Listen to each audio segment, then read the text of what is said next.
नमस्ते। तो चलिए एक क्वेश्चन हम यहाँ पे और लेने वाला है in the same sequence, photoelectric effect. Okay, it's a previous year JEE question, subjective जब हुआ करता था, पर आइडिया बहुत अच्छा है। तो लिखते हैं इस क्वेश्चन को। लिखिए, in a photoelectric setup, in a photoelectric setup, a point source of light, point source of light of power 3.2 milliwatt. Power आपको दी गई है 3.2 milliwatt. Okay, emits monochromatic light with photon of energy 5 electron volt, photon of energy 5 electron volt। ठीक है, full stop. The source is located at a distance, the source is located at a distance 0.8 meter from 0.8 meter from center of a stationary metallic sphere, center of a stationary metallic sphere। ठीक है, तो यहाँ पे source है, this is your source and here is a sphere.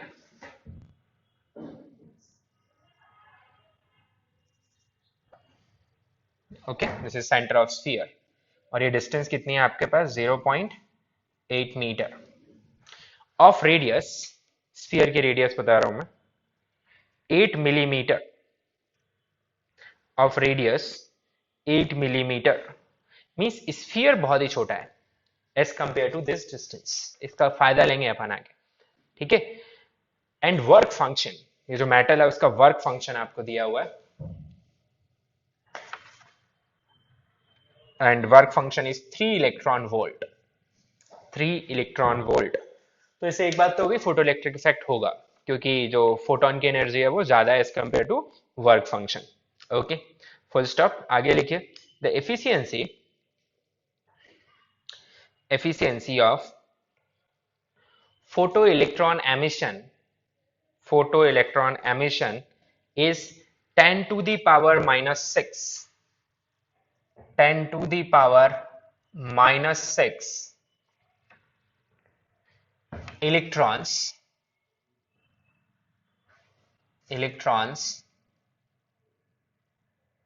per photon। अब ये बड़ा सुनने में अजीब लग रहा है यार कि 10 to the power minus 6 electron कैसे निकलेगा, है ना।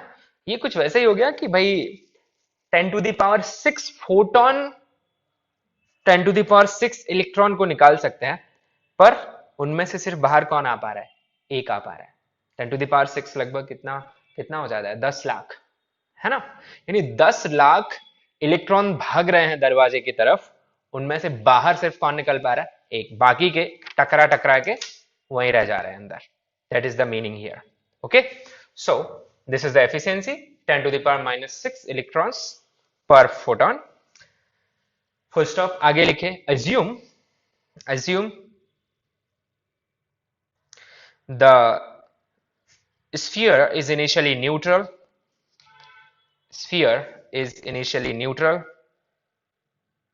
find, फर्स्ट पार्ट है इस क्वेश्चन का, find number of photoelectrons emitted per second, number of photoelectrons emitted per second.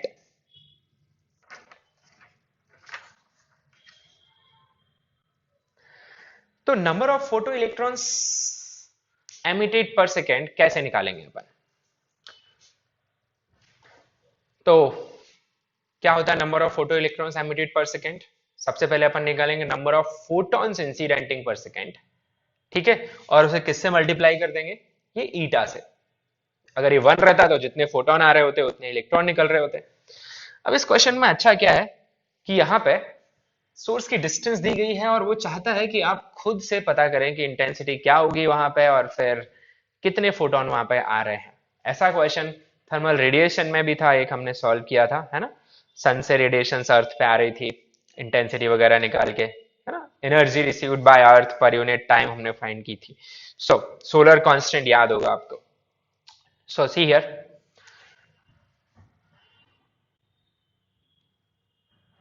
How we will solve this is this concept. हम ऐसा use करेंगे, सबसे पहले तो हम ये एज्यूम करेंगे सी कि हमारा जो आर है, ये इसे मैं स्मॉल आर या कैपिटल आर, आप कुछ भी बोल दीजिए। मान लीजिए मैं इसे स्मॉल आर कंसीडर कर रहा हूं, विच इज 0.8 मीटर। सबको ध्यान से सुनना है, ठीक है।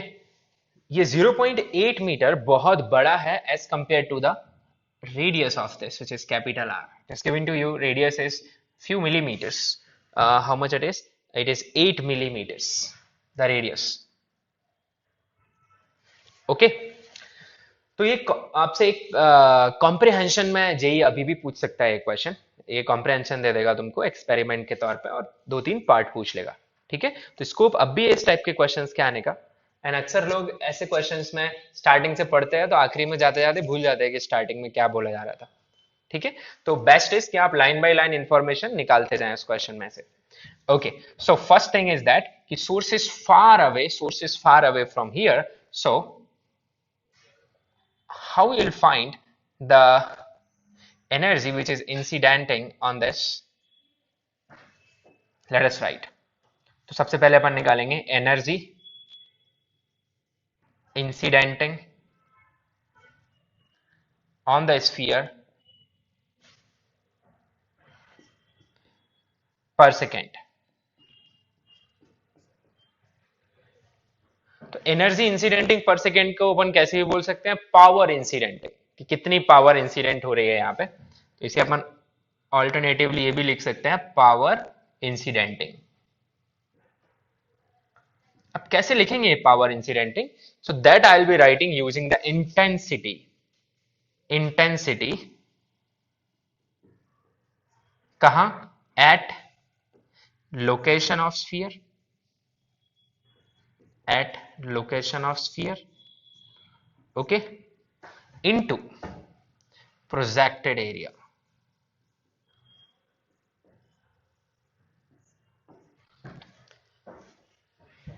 Okay, why did I write this projected area? आप सोच सकते हैं कि यहां से जो रेडिएशंस आ रही हैं they are like this, but small r बहुत बड़ा है, तो ऑलमोस्ट आप क्या मान सकते हो कि these radiations which are incidenting here they are parallel to each other. Yes, बहुत ही छोटा सा है ना, ठीक है, इतना भी बड़ा नहीं है जितना डायग्राम में आपको दिख रहा है। इसलिए यहाँ पे तो आपको एंगुलर स्प्लिटनेस दिख रही है इसमें, बट सच में तो ये 8 mm आप समझ रहे हैं कितना होगा एज कंपेयर टू 0.8 मीटर। सो आप पैरेलल मान सकते हैं। तो आप किसका यूज कर सकते हैं, इसके परपेंडिकुलर प्रोजेक्ट कर देंगे इस एरिया को, क्योंकि हमें एरिया इंटेंसिटी से एनर्जी निकालने के लिए जो एरिया मल्टीप्लिकेशन में लगता है वो कैसा होना चाहिए, perpendicular to direction of propagation. अच्छा, ये फैसिलिटी नहीं होती, सपोज इसका रेडियस कंपेरेबल होता तो क्या करना पड़ता फिर हमें, इंटीग्रेशन, ठीक है। हम छोटे छोटे रिंग्स मानते हैं यहाँ पे, और उस यहाँ से कोई भी डिस्टेंस x लेते, फिर यहाँ छोटा सा स्ट्रेप, उसकी एक रिंग बनाते, और उस रिंग पे कितनी एनर्जी आ रही है वो फाइंड करते, फिर उसे इंटीग्रेट करते जहां तक भी लाइट पहुंच रही होती है। और कहां तक पहुंच रही होती है, जहां तक ये टेंजेंशियल जाती। ओके, तो वो एक अलग अपने आप में क्वेश्चन हो जाता। ऑलराइट, सो फिलहाल I hope you can understand कि हम क्या करने जा रहे हैं। तब intensity at location of sphere, तो can I write intensity at location of the centre of sphere, size is too small, isn't it. Integration करते तो फिर जिस रिंग की बात हो रही होती उस रिंग की लोकेशन पे जो इंटेंसिटी रहती वो लिखना होता। ओके, खैर फिलहाल तो मैं क्या लिख सकता हूं, पावर इंसिडेंटिंग को, power incidenting is equal to point source है, क्लियर मेंशन किया है, पॉइंट सोर्स की इंटेंसिटी होती है पावर जो एमिट हो रही है, सोर्स की जो पावर है, divided by 4 pi r square, this distance, है ना। आप क्या विजुअलाइज कर रहे हैं कि यहाँ पे एक बड़ा सा स्फीयर है जिसमें कि उसकी सारी पावर इंसिडेंट हो रही है। तो पर यूनिट एरिया यहाँ पे कितनी इंटेंसिटी आ रही है, पावर पर यूनिट एरिया कितनी आ रही होगी, 4 पाई आर स्क्वायर। ये आर कौन सी आर है, सोर्स और स्फीयर के बीच की डिस्टेंस, इनटू प्रोजेक्टेड एरिया कितना आएगा, pi into capital R square, pi into capital R square. So this is the intensity Okay, so pi cancels out. So what I get? I get this term as power of the source multiplied with r square divided by 4r square. ये लिखना एक challenging task हो जाता है, जबकि ये काम हम कहां भी कर चुके हैं, थर्मल रेडिएशन में भी हम कर चुके हैं. ठीक है, ओके, आगे बढ़ते हैं. और ये तो आगे पावर इंसिडेंटिंग. अब यहां पे जो पावर इंसिडेंट हो रही है उसे किससे डिवाइड कर दें? एनर्जी ऑफ वन फोटोन से. तो आ जाएंगे number of photons incidenting per second. Power है तो पर सेकेंड आ जाएंगे, एनर्जी करते तो किसी इंटरवल में निकालना पड़ता.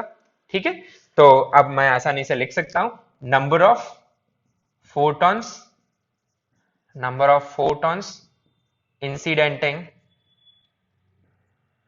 पर second is equal to power incidenting divided by what? Energy of one photon which is E naught. जैसे हम HF लिखा करते हैं, पर इस केस में तो उसने मुझे E naught दे दिया. अच्छा, क्या मैं आपसे पूछ सकता हूँ कि वेवलेंथ क्या है इस रेडिएशन की जो इंसिडेंट हो रही है, या फ्रीक्वेंसी क्या है? बिल्कुल पूछ सकता हूँ. आपको एनर्जी दी है 5 इलेक्ट्रॉन वोल्ट, तो आप इसे लिख सकते हैं hc by lambda या फिर hf. h आप जानते हैं, so you can find the wavelengths and all also. Okay, well, so this is what I got, number of photons. अब मुझे तो निकालना है number of photoelectrons emitted. So number of photo electrons क्या आ जाएगा, किससे और मल्टीप्लाई हो जाएगा आपका? ईटा से. ठीक है, तो देखिए क्या आ जाएगा, मैं इसे मिटा दे रहा हूं.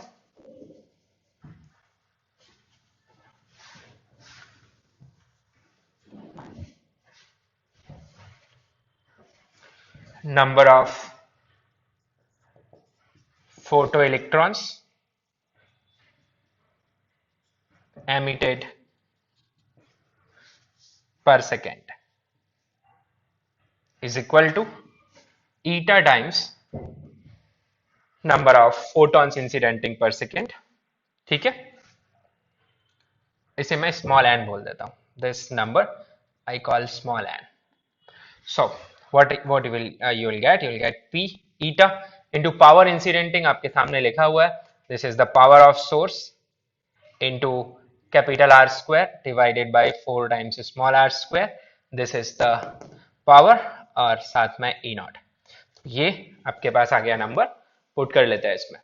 तो स्मॉल r की वैल्यू है हमारे पास 0.8 meter. So let us put it and see how much we will have. Eta is 10 to the power minus 6. Power given is 3.2 milliwatt. So 3.2 into 10 to the power minus 3. Capital R is 8 mm. So 8 into 10 to the power minus 3 का whole square divided by 4 into this is 0.8 का square into E naught which is 5 into 1.6 into 10 to the power minus 19. So देखिए ऊपर के सारे term मैंने किस में लिखे हुए हैं? जूल में, यानी एसआई सिस्टम में लिखा हुआ है, तो नीचे भी किस में आएगा आपका? जूल में. ये गलती ना करें.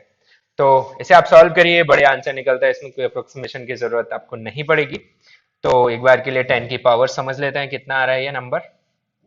तो इसे मैं एन ई लिख दे रहा हूं. नंबर ऑफ इलेक्ट्रॉन्स कितने आ रहा है? तो 10 की पावर्स देख लीजिए, 6 और 3 9 और 6 15 हो जाएगी. साथ में मिलेगा मुझे 3.2 इंटू 64 इंटू 10 की पावर माइनस 15 ऊपर डिवाइडेड बाय नीचे आ रहा है मेरे पास 4 और ये 0.64. ठीक है, into 5 into 1.6 into 10 to the power minus 19. So I have decent answer C. ये 64 या 100 टाइम्स. ठीक है, और देखिए ये 1.6 2 टाइम्स और कुछ, जी हाँ, 5 से 20 टाइम्स और 4 से 5 टाइम्स. सो 5 इंटू 2 क्या आ गया आपके पास? 10. सो बढ़िया आंसर है, नंबर्स बड़े अच्छे से दिए गए हैं. तो और साथ में 10 की पावर ऊपर कितना बच जाएगा? 4 और एक 10 इधर से, तो आंसर आएगा मेरे पास 10 टू द पावर 5. तो क्या निकल के आ गया ये कि पर सेकेंड कितने इलेक्ट्रॉन्स एमिट हो रहे हैं यहाँ पे. Okay, this was first part of this question. I don't remember ये कितने नंबर के लिए था, पर शायद 2 नंबर के लिए रहा होगा ये पार्ट. दूसरा पार्ट लिखिए. Find ratio of wavelength of light and the de Broglie wavelength of the fastest photoelectron. Find the ratio of wavelength of light incidenting and the de Broglie wavelength of the fastest photoelectron. तो इसमें उसने ये भी check कर लिया कि आपको de Broglie wavelength निकालना आता है कि नहीं आता है, और साथ में फास्टेस्ट बोल के आपसे फोटोइलेक्ट्रिक इफेक्ट की आइंस्टाइन वाली इक्वेशन भी यूज करा ली। तो कैसे करेंगे भाई, के मैक्स निकालेंगे, है ना? चलो निकालते हैं।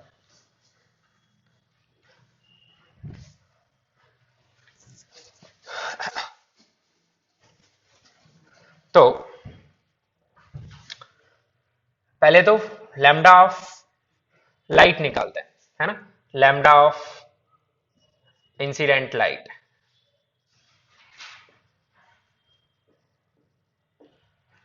तो उसे मैं लैम्डा ही अकेला बोल दे रहा हूं। वो कहां से आ जाएगी सीधी सीधी? आपको पता है कि जो एनर्जी ऑफ फोटोन होती है वो एच सी बाई लैम्डा लिखी जा सकती है। तो लैम्डा आ जाएगा मेरे पास यहां से how much, h c by E naught. अच्छी बात है। और दूसरा, डी ब्रॉय वेवलेंथ कैसे निकालेंगे? लैम्डा डी वो होता है एच बाई पी, ठीक है, जिसे हम लिख सकते हैं H by root of 2m के, और मुझे मैक्सिमम काइनेटिक एनर्जी करस्पॉन्डिंग निकालना है। के मैक्स फोटो इलेक्ट्रिक इफेक्ट में आपको पता ही है कितना निकलता है, 2m into h c by lambda minus 5, या इसे अपन सीधा सीधा क्या भी लिख सकते हैं, ई नॉट माइनस 5। अच्छा, यहाँ पे जो मास है, मास किसका आएगा? यहाँ पे मास आएगा मास ऑफ इलेक्ट्रॉन। तो चलो भाई डिवाइड कर लेते हैं। तो मुझे चाहिए lambda by lambda d, so I have this number h c by E naught divided by h by root of 2m and this E naught minus 5. तो आपका H कैंसिल हो जाता है, so finally you will be calculating this number C divided by E naught into square root of 2m E naught minus 5. So basically you have to calculate this number. अब value put कर दीजिए, और तो कुछ बचा नहीं है।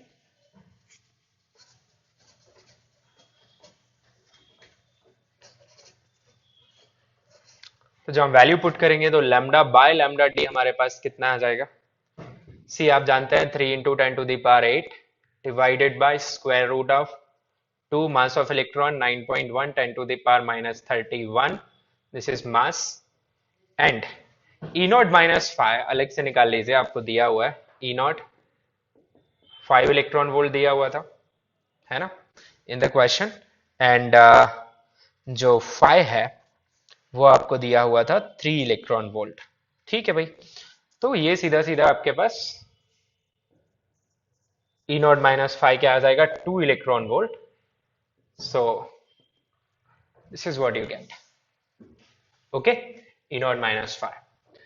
सो इसको आपको सॉल्व करना पड़ेगा, कोई शॉर्टकट तो नहीं है, बट आप सॉल्व कर सकते हैं वंस अगेन इसे।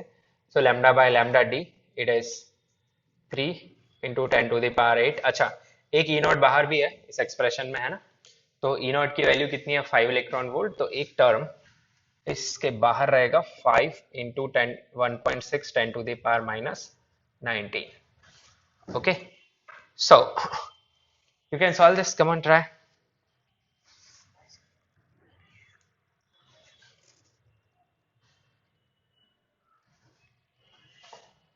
या यहाँ पे एक थोड़ी सी घटिया सी गलती की है मैंने, ये टर्म ऊपर चला जाएगा, है ना, तो एक बार लिख लेते हैं अपन इसे। क्या आएगा अपने पास, it will be root of 2m E naught minus 5, ठीक है, और साथ में इसमें मल्टीप्लाइड रहेगा c और नीचे बचेगा E naught. This will be the ratio actually, है ना, तो करेक्ट कर लीजिए उसे।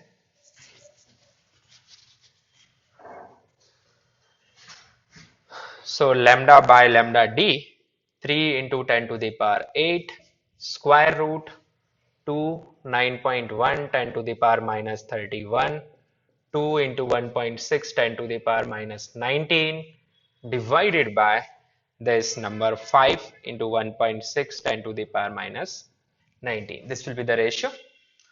Well, क्या मिलेगा देखो, 2 2 एक 2 बाहर आ जाएगा, 9 में से 3 और 1.6 को अपन 16 मान लेंगे और एक 10 की पावर उधर ट्रांसफर कर देंगे, तो I have 3 into 10 to the power 8, एक 2 बाहर आ गया, एक 3 बाहर आ गया और एक 4 बाहर आ गया। पर ध्यान दें मैंने इसे 16 मान लिया, 16 into 10 to the power minus 1, तो उस हिसाब से इसे मैंने क्या लिख दिया, 10 की पावर माइनस 20 लिख दिया। तो अब देखो माइनस 31 है और माइनस 20 है, मिला के कितना हो जाएगा ये,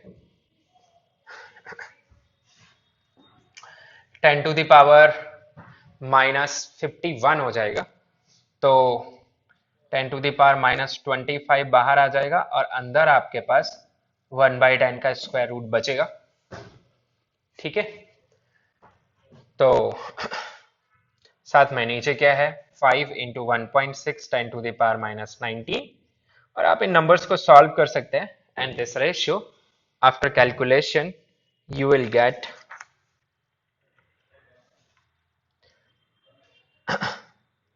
इसने भी सॉल्व किया है, आप लोग वेरीफाई कर लेना इस आंसर को, लगभग 286 के आसपास कुछ आएगा।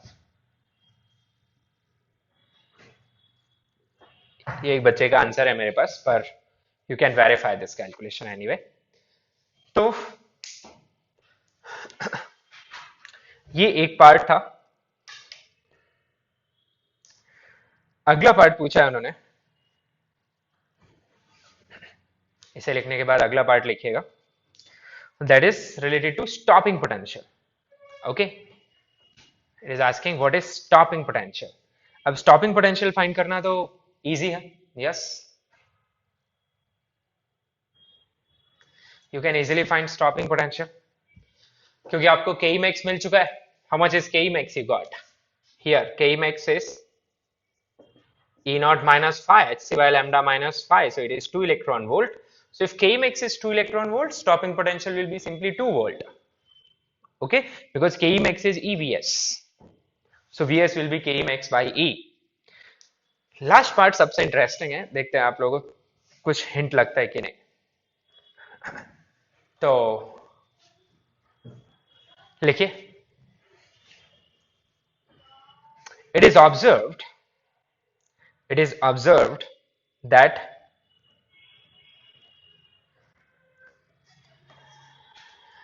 if the charges हटा दो, ऐसे लिखो, if the photoelectrons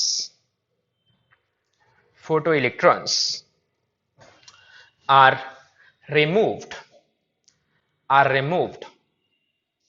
once they are emitted, ऐसे लिखिए, once they are emitted from that region. So I explain this.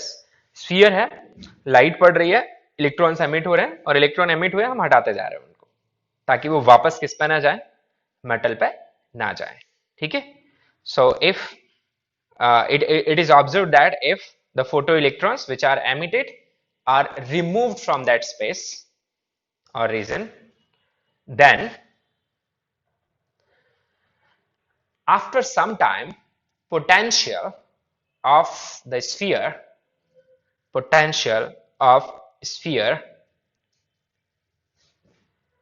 stops changing.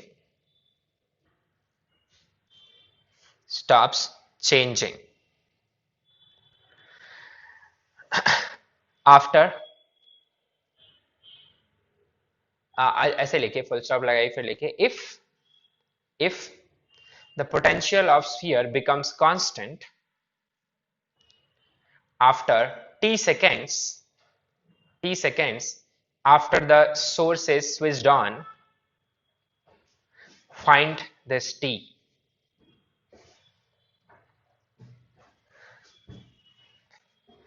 Find t. कैसे करोगे?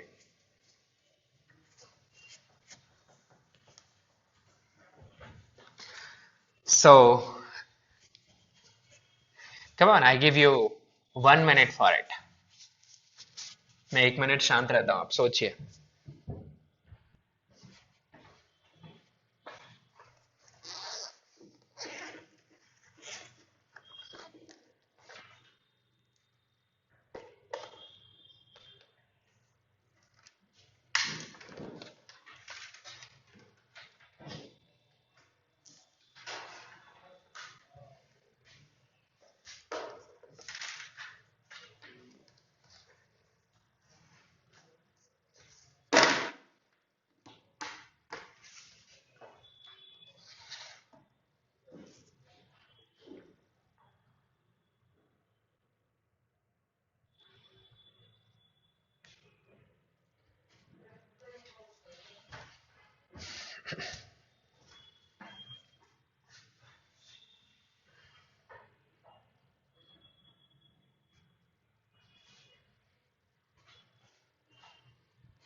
राइट।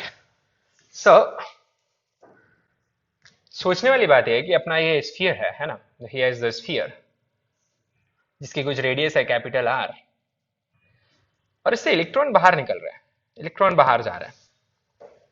तो इलेक्ट्रॉन बाहर जा रहा है तो उसके करस्पॉन्डिंग इस पे क्या बिल्डअप होता जा रहा होगा, पॉजिटिव चार्ज।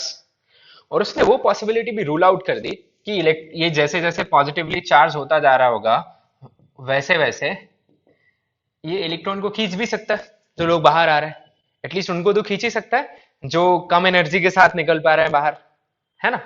पर इसने बोल दिया भाई कि जैसे इलेक्ट्रॉन बाहर आता है उसे हम हटा दे रहे हैं वहां से।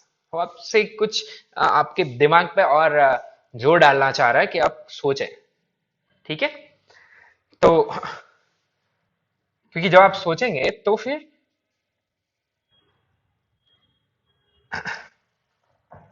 you will be able to find this. See, अब इस इलेक्ट्रॉन को मैंने हटा दिया भाई, बढ़िया है। इसके ऊपर कितना चार्ज आ गया होगा, मान लीजिए कुछ कैपिटल क्यू चार्ज आ गया।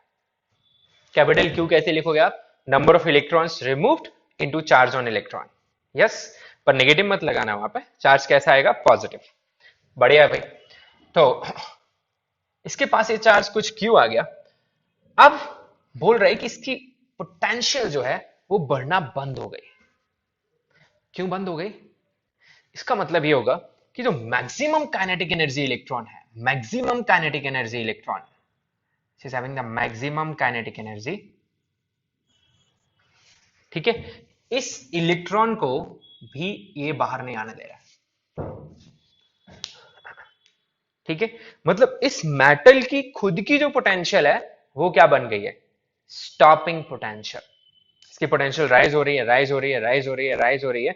एक बार ये ऐसी वैल्यू पे आ जाएगी कि it will be equal to stopping potential. अब इसकी कलेक्टर प्लेट कहां है, कलेक्टर प्लेट इसकी इनफाइनाइट पे है, समझ रहे हैं, क्योंकि इनफाइनाइट को अपन जीरो पोटेंशियल ट्रीट करते हैं। So what will happen, after some time आप इलेक्ट्रॉन आ रहा है और आप इसे हटा रहे हैं, बट इलेक्ट्रॉन जस्ट आके सीधा ही चला जाएगा, आप हटा ही नहीं पाएंगे उसे। यहां पे कॉन्सेप्ट ये है कि जैसे इलेक्ट्रॉन यहां आ रहा है खट से इसे एब्जॉर्व कर लेगा, क्योंकि इसकी पोटेंशियल कितनी हो चुकी है, स्टॉपिंग पोटेंशियल के बराबर। तो यहां पे आप लिख सकते हैं the potential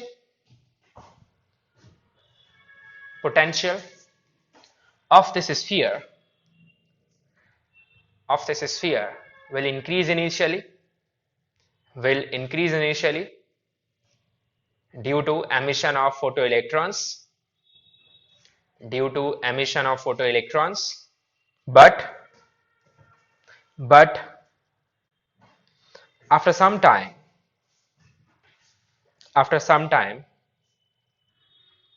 it will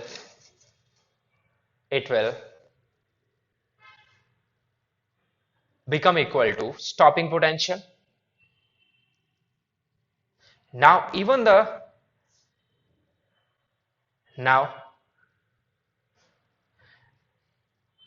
maximum kinetic energy electron cannot escape.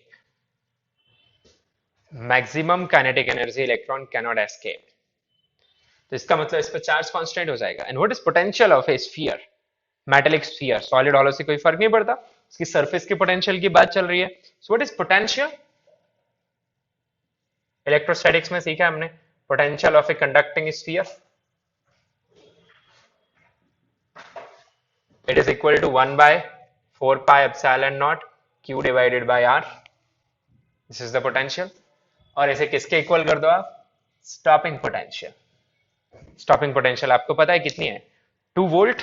Yes, so can you find the charge which is needed to take this sphere to 2 volt? Yes, you can find. So charge कितना आ जाएगा आपके पास, q is equal to stopping potential into radius into 4 pi epsilon naught. This is the charge you need. And charge कहां से आ रहा है, electron से। आप निकाल चुके हैं फर्स्ट पार्ट में, नंबर ऑफ इलेक्ट्रॉन्स एमिटिंग पर सेकेंड कितने इलेक्ट्रॉन एमिट हो रहे थे। So you have already calculated that it was 10 to the power 5. Yes. So इस Q को आप क्या लिख सकते हैं, you can write it as number of electrons emitting per second into the time into E. So let me put it this way, Ne into E into T. See what it is. Number of electrons emitting per second into E. ये हो गया charge.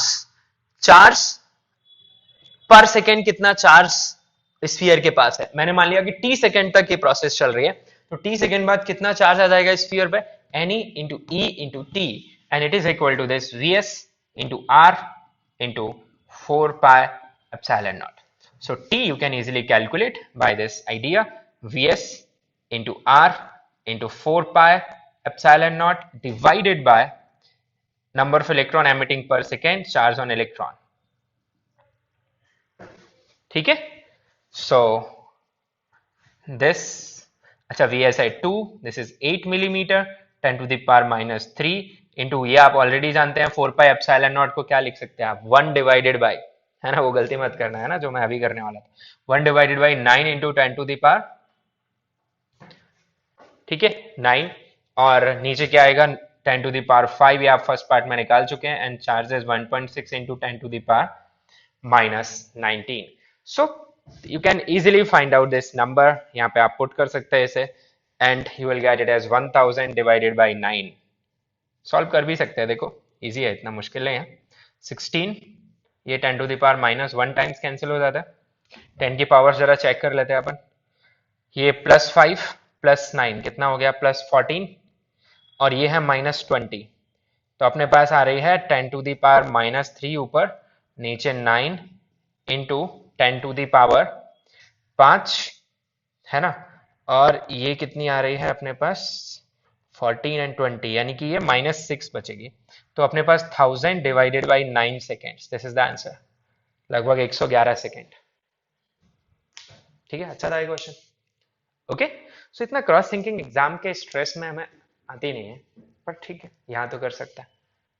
Alright, so that's about the questions on numericals on the photoelectric effect जो मुझे लेने थे.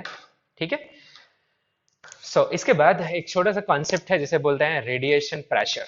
कुछ खास नहीं है, जैसा हमने बोला कि फोटोन के पास मोमेंटम है. यस, फोटोन के पास मोमेंटम है, वो किसी सरफेस से टकराएगा तो तीन चीजें हो सकती है लाइट के साथ, कि वो रिफ्लेक्ट हो जाए, है ना, बाउंस बैक, है ना, दूसरा एब्जॉर्ब हो जाए, या फिर पास कर जाए, ट्रांसमिट हो जाए. ओके, तो इन तीनों ही चीजों में अगर फोटोन का क्या बदल रहा होगा, मोमेंटम आफ्टर स्ट्राइकिंग, तो किसी भी पार्टिकल का न्यूटनियन मैकेनिक्स के हिसाब से अगर किसी पार्टिकल का क्या बदलता है, मोमेंटम, तो फिर उसके ऊपर क्या एग्जर्ट हो रहा होगा, इंपल्स, मतलब वहां फोर्स एक्सर्ट हो रहा होगा अगर अपन टाइम से मल्टीप्लाई कर देंगे तो rate of change of linear momentum अगर मैं निकाल लूंगा तो वहां से मैं फोर्स निकाल सकता हूं, और फोर्स पर यूनिट एरिया क्या आ जाएगा, प्रेशर. तो हाँ, इस पार्ट में यही बात करनी है कि लाइट किसी सरफेस पे जब फॉल करती है तो उस सरफेस पे वो कितना प्रेशर एक्सर्ट करेगी. हम दो केसेस डिस्कस करेंगे, 100% एब्जॉर्प्शन, मान लो लाइट गई और पूरी एब्जॉर्ब हो गई, या फिर 100% रिफ्लेक्शन, पूरी रिफ्लेक्ट हो गई, एंड ट्रांसमिशन हम यहाँ कंसीडर नहीं करने वाला है. बट ट्रांसमिशन के केस में सी अगर एक थिन बाउंड्री है और लाइट इसको ट्रांसमिट ही कर गई तो इधर ही मोमेंटम है फोटोन का, वापस इधर ही मोमेंटम है, तो चेंज ही नहीं हो रहा ना मोमेंटम, तो ट्रांसमिशन में कोई फोर्स एक्सर्ट. सपोज जैसे टीवी में कभी कभी दिखाते हैं ना मूवीज वगैरह में कि कोई तो भी इनविजिबल ऑब्जेक्ट है ना, आत्मा वगैरह है, और वो आपकी बॉडी को क्रॉस कर जाती है, उसको पता ही नहीं चलता, है ना. तो ट्रांसमिशन वाले केस में you don't feel the force. Force कब फील होगा, व्हेन यू एब्जॉर्ब और व्हेन यू रिफ्लेक्ट. ज्यादा किस में फोर्स फील होगा, व्हेन यू रिफ्लेक्ट. यस और नो, जस्ट लाइक क्रिकेट की बॉल आ रही है और अगर बैट्समैन को सीधा शॉट खेलना है, जिस डायरेक्शन में बॉल आ रही है उसी डायरेक्शन में वापस भेजना है, तो उसे ज्यादा फोर्स लगाना पड़ेगा. वहीं पे बॉल ऐसे आ रही है, वो सिर्फ एक डायरेक्शन दे दे और पीछे ही जाने दे उसे, तो उसे बहुत कम फोर्स लगाना पड़ेगा. Okay, just the same way. Well, so let's talk about this concept in a separate clip, तो उसे अपन आगे देखते हैं. Thank you.